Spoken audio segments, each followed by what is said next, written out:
بسم اللہ الرحمن الرحیم۔ السلام علیکم ورحمۃ اللہ وبرکاتہ۔ ان الحمد للہ نحمده ونستعینه ونستغفره ونستهدیه والصلاة والسلام علی سید المرسلین محمد وآلہ وصحبہ اجمعین، اما بعد۔ حاضرین و ناظرین، یہ درس حدیث نمبر 183 ہے اور آج کا عنوان ہے قرآن مجید کی کتابت پر اجرت۔ روایت سماعت کیجیے، ترجمے کے بعد تشریح کی جائے گی۔ بسم اللہ الرحمن الرحیم۔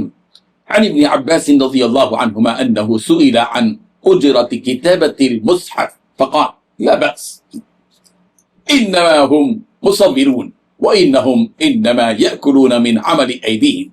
ترجمہ یہ ہے، حضرت ابن عباس رضی اللہ عنہما سے روایت ہے کہ ان سے قرآن مجید کی کتابت کی اجرت کے بارے میں مسئلہ دریافت کیا گیا تو انہوں نے کہا کوئی حرج نہیں، وہ تو حروف کے مصور ہی ہیں اور وہ اپنے ہاتھوں کی کمائی ہی تو کھاتے ہیں۔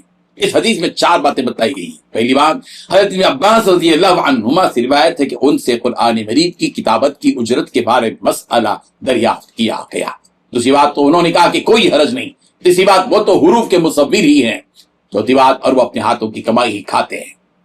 اس حدیث سے پتہ چلتا ہے کہ حضرت ابن عباس رضی اللہ عنہما اس بات کی گنجائش دے رہے ہیں اور بتا رہے ہیں کہ اگر کوئی شخص قرآن مجید کو لکھتا ہے اور اس کو لکھ کر جو ہے کچھ اجرت حاصل کرتا ہے تو اس میں کوئی حرج نہیں ہے۔ کیوں؟